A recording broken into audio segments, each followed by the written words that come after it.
Pada awal tahun 2000-an, di pinggir jalan sebuah desa yang belum terlalu ramai kendaraan, berdiri sebuah warung sederhana milik Pak Sarmuji dan istrinya, Bu Rukmini.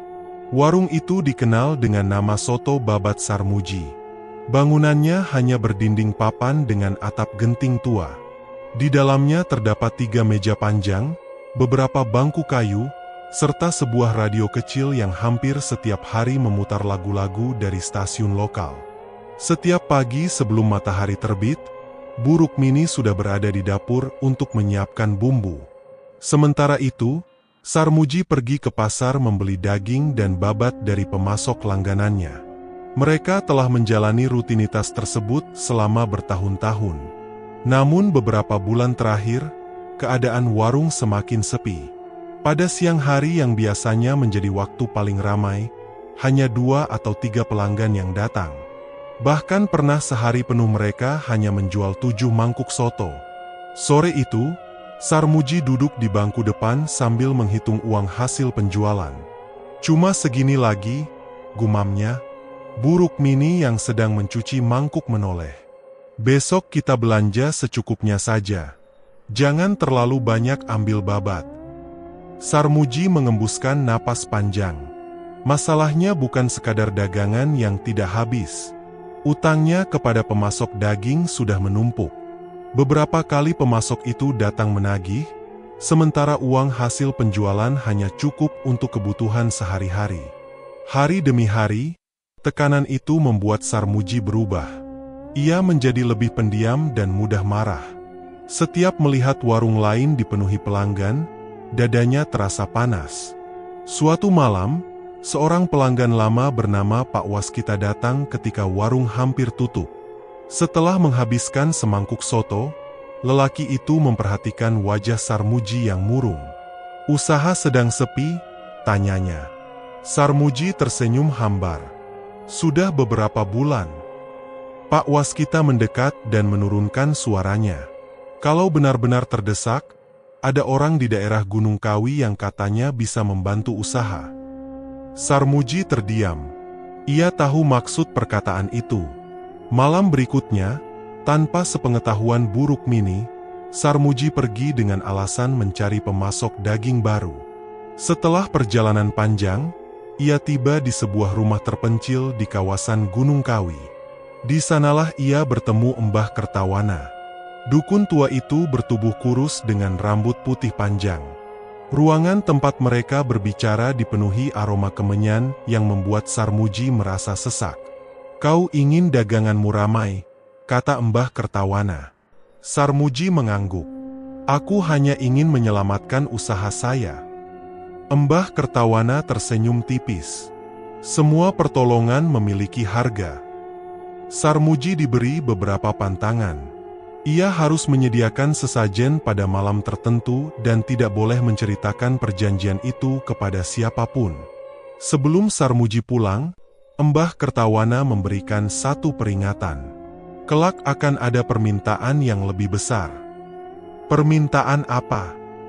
"Jika waktunya tiba, kau akan mengetahuinya." Sarmuji mulai ragu. "Apakah itu tumbal?" Mbah Kertawana tidak langsung menjawab. "Asalkan kau menaati perjanjian, kekayaan akan datang kepadamu." Bayangan utang, warung yang sepi, dan ketakutan kehilangan mata pencaharian membuat Sarmuji akhirnya mengangguk. Beberapa minggu setelah kepulangannya, sesuatu yang tidak masuk akal mulai terjadi. Pelanggan berdatangan sejak pagi. Awalnya hanya warga desa, kemudian orang-orang dari desa tetangga mulai ikut datang. Bangku yang biasanya kosong kini selalu penuh. "Sotonya sekarang beda, Pak," kata seorang pelanggan. "Entah kenapa bikin ingin kembali lagi." Sarmuji hanya tersenyum. Dalam waktu beberapa bulan, utangnya lunas. Ia memperbesar warung dan membeli beberapa meja baru. Tidak lama kemudian, sebuah sepeda motor terparkir di depan rumahnya. Bu Rukmini bahagia melihat perubahan itu. Sarmuji seharusnya ikut bahagia. Namun setiap malam, setelah warung tutup, Ia selalu memastikan sesajen telah diletakkan di tempat yang diperintahkan Embah Kertawana. Hingga suatu malam, Sarmuji terbangun karena mendengar suara dari dapur warung. Kleting-kleting, seperti dua mangkuk yang saling beradu. Ia berjalan perlahan menuju dapur dan menyalakan lampu. Tidak ada siapa-siapa. Semua mangkuk tersusun rapi. Sarmuji berdiri mematung beberapa saat sebelum kembali ke kamar. Ketika lampu dapur dimatikan, suara itu terdengar lagi. Kleting-kleting-kleting. Kali ini disertai suara seperti seseorang sedang menyeruput kuah. Sarmuji tidak berani kembali. Di dalam kamar, ia duduk dengan tubuh berkeringat dingin sambil memandang tumpukan uang hasil penjualan hari itu. Untuk pertama kalinya sejak warungnya menjadi laris, Sarmuji memahami satu hal. Kekayaan itu tidak datang sendirian. Beberapa tahun berlalu, warung soto babat Sarmuji kini menjadi salah satu warung paling ramai di daerah itu.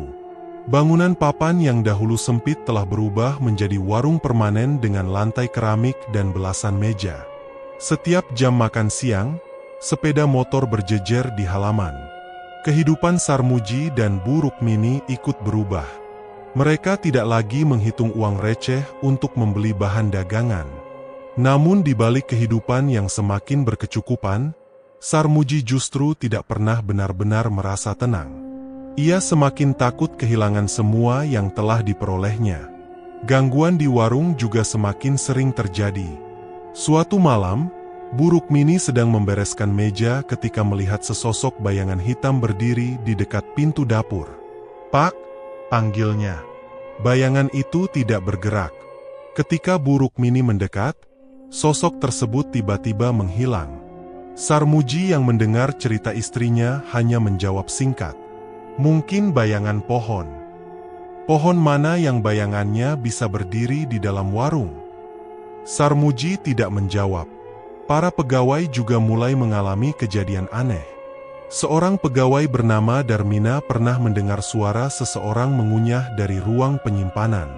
Ketika pintunya dibuka, ruangan itu kosong.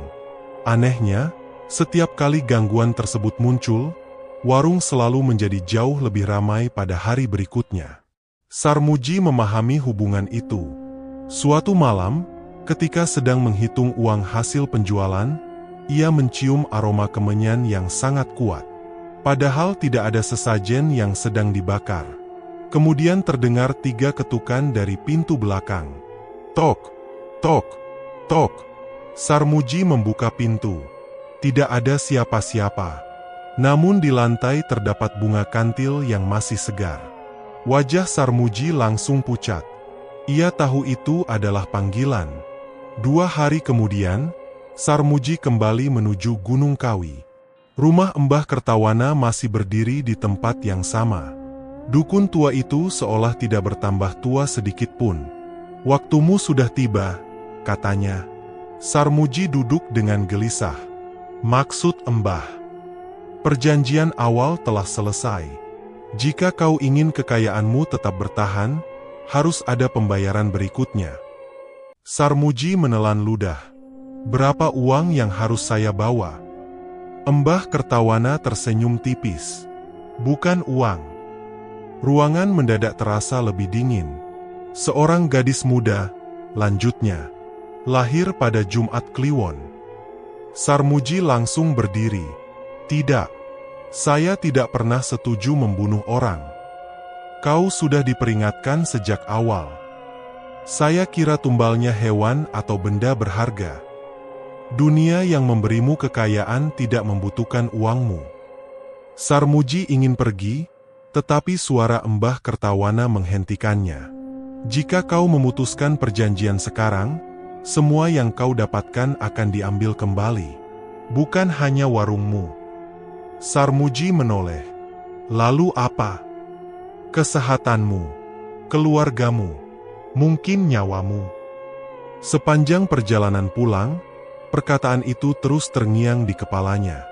Sejak hari itu, sikap Sarmuji berubah. Ia mulai memperhatikan percakapan para pelanggan. Jika seseorang membicarakan ulang tahun atau hari kelahiran, telinganya langsung waspada. Bu Rukmini menyadari perubahan tersebut. Bapak mencari apa sebenarnya?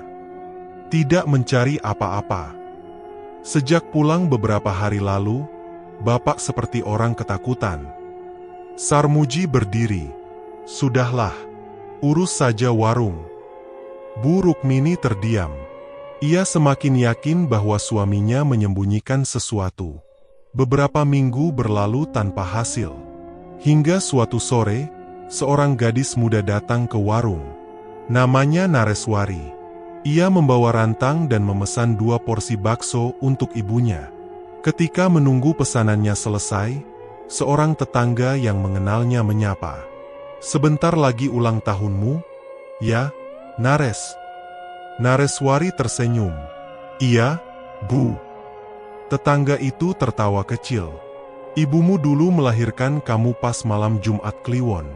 Saya masih ingat, karena malam itu hujan deras sekali." Tangan Sarmuji yang sedang memegang mangkuk mendadak berhenti. Jumat Kliwon. Perlahan ia mengangkat wajah dan memandang Nareswari. Gadis itu masih berbicara dengan tetangganya tanpa menyadari tatapan Sarmuji.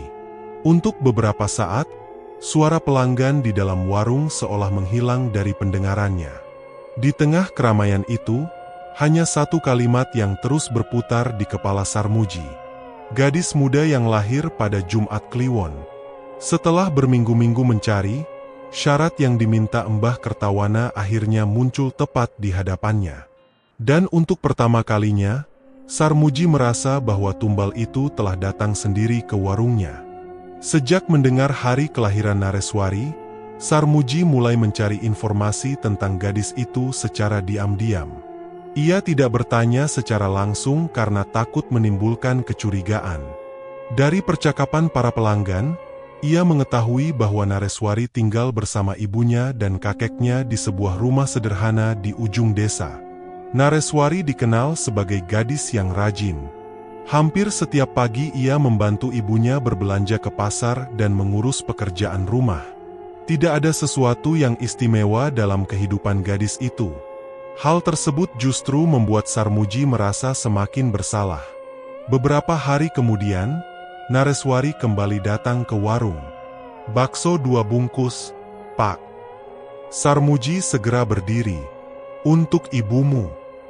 "Iya, Pak." Sarmuji tersenyum dan memberikan tambahan beberapa bakso tanpa meminta bayaran. "Ini tambahan. Bawa pulang saja." Nareswari sempat menolak, tetapi Sarmuji mengatakan bahwa itu hanya bonus untuk pelanggan tetap. Sejak saat itu, Sarmuji selalu bersikap ramah setiap kali Nareswari datang. Ia tidak melakukan sesuatu yang mencurigakan. Bagi Nareswari, pemilik warung itu hanyalah tetangga yang baik. Namun sesuatu mulai mengganggunya. Malam setelah membawa makanan dari warung Sarmuji, Nareswari mengalami mimpi buruk. Dalam mimpinya, ia berdiri sendirian di depan warung yang gelap. Semua meja kosong. Lampu neon di langit-langit berkedip-kedip. Dari arah dapur terdengar suara mangkuk beradu. Kleting-kleting. Kemudian seseorang memanggil namanya. "Nareswari." Ia terbangun dengan napas terengah-engah. Mimpi yang sama kembali datang beberapa malam kemudian. Ki Uredatama mulai memperhatikan perubahan cucunya. "Kamu kurang tidur?" tanyanya suatu pagi. "Cuma mimpi buruk, Kek." "Mimpi tentang apa?" Nareswari menceritakan warung gelap dan suara yang memanggilnya. Ki Uredatama tidak memberikan tanggapan panjang. Namun ketika melihat bungkusan makanan dari warung Sarmuji di atas meja, ia mengambilnya dan mendekatkannya ke hidung. Ada aroma kemenyan. Sangat tipis, tetapi jelas. Ki Uredatama meletakkan kembali bungkusan itu. Malam berikutnya, ia duduk sendirian di teras. Sekitar tengah malam, seekor anjing di kejauhan menggonggong panjang. Ki Uredatama membuka mata. Di halaman rumah, dekat pohon mangga, berdiri sesosok bayangan hitam. Sosok itu tidak memiliki wajah yang jelas. Ki Uredatama menatapnya tanpa bergerak. Beberapa detik kemudian, bayangan tersebut menghilang. Sejak malam itu, Ki Uredatama mengetahui bahwa mimpi cucunya bukan sekadar bunga tidur. Sementara itu, Sarmuji menerima petunjuk berikutnya dari Embah Kertawana. Sebuah bungkusan kecil tiba di belakang warung tanpa diketahui siapa yang meletakkannya. Di dalamnya terdapat serbuk kehitaman dan secari kertas. Sarmuji membaca petunjuk tersebut dengan tangan gemetar. Serbuk itu harus dicampurkan ke dalam makanan calon tumbal. Pengaruhnya tidak akan langsung terlihat, tetapi akan membuat korban lebih mudah dikuasai ketika waktunya tiba. Sarmuji hampir membuang bungkusan itu. Namun bayangan tentang kehilangan warung, kekayaan, dan nyawanya sendiri membuat tangannya berhenti. Ia menyimpan serbuk tersebut. Beberapa hari kemudian, Bu Rukmini masuk ke gudang untuk mencari persediaan kecap. Di balik sebuah kotak, ia menemukan mangkuk berisi bunga kering, sisa dupa, dan kain hitam. "Pak!" Sarmuji datang dengan wajah tegang. "Ini apa?" "Bukan urusanmu." Bu Rukmini menatap suaminya. "Bertahun-tahun saya diam, tapi sekarang saya ingin tahu." Sarmuji mengambil mangkuk itu dengan kasar. "Jangan pernah menyentuh barang-barang saya lagi." Bu Rukmini terdiam. Belum pernah suaminya membentaknya seperti itu. Sore berikutnya, Nareswari kembali datang. Sarmuji telah menunggu kesempatan tersebut. Ketika pesanan selesai, ia menyerahkan sebuah bungkusan tambahan. "Ini ada makanan lebih. Bawa untuk keluargamu." Nareswari tersenyum. "Terima kasih, Pak." Ia membawa bungkusan itu pulang. Saat Nareswari tiba di rumah, Ki Uredatama sedang duduk di ruang depan. Pandangannya langsung tertuju pada makanan yang dibawa cucunya. "Dari mana?" "Pak Sarmuji, katanya ada makanan lebih." Ki Uredatama mengambil bungkusan tersebut. Begitu menyentuhnya, wajahnya berubah. Aroma kemenyan yang sama kembali tercium, tetapi kali ini jauh lebih kuat. Dari dalam bungkusan itu terasa hawa dingin yang tidak wajar. Ki Uredatama memandang cucunya, kemudian kembali menatap makanan di tangannya. Kini ia yakin, seseorang tidak hanya sedang mengawasi Nareswari. Seseorang sedang mempersiapkan cucunya untuk sesuatu yang jauh lebih berbahaya. Malam Jumat Kliwon akhirnya tiba. Sejak sore, Sarmuji menutup warung lebih cepat dari biasanya. Kepada para pegawai, ia mengatakan bahwa tubuhnya sedang tidak sehat. Bu Rukmini merasa heran, tetapi Sarmuji tidak memberikan penjelasan. Setelah warung kosong, Sarmuji mengunci seluruh pintu dan mulai mempersiapkan ritual. Di dekat dapur, ia meletakkan bunga, dupa, semangkuk air, dan beberapa benda yang dikirim Embah Kertawana. Aroma kemenyan perlahan memenuhi ruangan. Menjelang tengah malam, telepon rumah berdering. Suara Nareswari terdengar dari seberang. "Pak Sarmuji." Sarmuji menutup mata sesaat sebelum berbicara. "Nareswari, ibumu tadi meninggalkan barang di warung. Katanya penting. Bisa kamu ambil malam ini?" Nareswari sempat ragu. Namun warung itu tidak terlalu jauh dari rumahnya. Tanpa diketahui Sarmuji, Ki Uredatama melihat cucunya keluar. Ketika Nareswari tiba, pintu warung langsung dibuka. "Masuk saja," kata Sarmuji. Warung itu tampak berbeda. Semua jendela tertutup. Hanya satu lampu neon yang menyala di dekat dapur. "Barang ibu mana, Pak?" Sarmuji tidak langsung menjawab. Nareswari tiba-tiba merasa pusing. Tubuhnya melemah. Pandangannya mulai kabur. Pengaruh sarana gaib yang telah diberikan sebelumnya mulai bekerja. "Ada apa ini?" tanyanya pelan. Sarmuji menahan napas. "Maafkan saya." Nareswari mencoba menuju pintu, tetapi kakinya tidak kuat. Ia jatuh berlutut. Tepat tengah malam, dupa di dekat dapur menyala sendiri. Suara Mbah Kertawana terdengar dari dalam ruangan, meskipun sosoknya tidak terlihat. Bawa dia ke tempat yang sudah disiapkan. Sarmuji membeku. Cepat! Dengan tangan gemetar, Sarmuji membantu Nareswari berdiri dan membawanya mendekati dapur. Tiba-tiba seluruh lampu padam. Beberapa detik kemudian, pintu depan warung terbuka dengan keras. Brak! Ki Wuredatama berdiri di ambang pintu. Kakek, bisik Nareswari. Sarmuji terkejut. Keluar dari sini. Ki Wuredatama melangkah masuk dengan tenang. Lepaskan cucuku. Suara Mbah Kertawana kembali terdengar. Usir orang tua itu. Sarmuji menatap Ki Wuredatama. Selama ini ia hanya mengenalnya sebagai petani tua yang jarang berbicara. Namun malam itu, udara di sekitar lelaki tua tersebut terasa berbeda.